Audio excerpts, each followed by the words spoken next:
As other countries struggled to balance the books, 2010 saw China prove its financial prowess. It overtook Japan as the world's second largest economy in the second quarter and maintained a growth rate of close to 10%. This brought new confidence to Beijing's diplomatic relations as it challenged the US on trade issues and reasserted territorial claims in the region. But for some, China's newfound confidence is creating new tensions. The relationship China with other countries is getting worse. Many countries felt that the rise of China is threatening the economy or threatening the stability of the world. There's been criticism that the yuan is undervalued, giving an unfair advantage to Chinese exporters. And China's key trading partners in the US and Europe are calling for a more rapid appreciation of the currency. But domestically, as Beijing winds down its $586 billion economic stimulus package put in place in response to the global crisis that erupted in 2008, experts say it's facing its own challenges.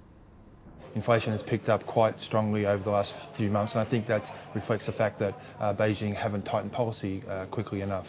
Going back 6 months ago, they were still very worried about the growth outlook, and so they delayed making a move to normalise policy. We think that they now have to go into play catch up, and we're expecting interest rate hikes over the next 6 months or so. There are ongoing fears of a bubble in the real estate sector, and now inflation is contributing to rising food costs. It has a definite impact on lower-income people, so controlling prices is very necessary, because lower-income people aren't in the minority, they're not a small part of the population.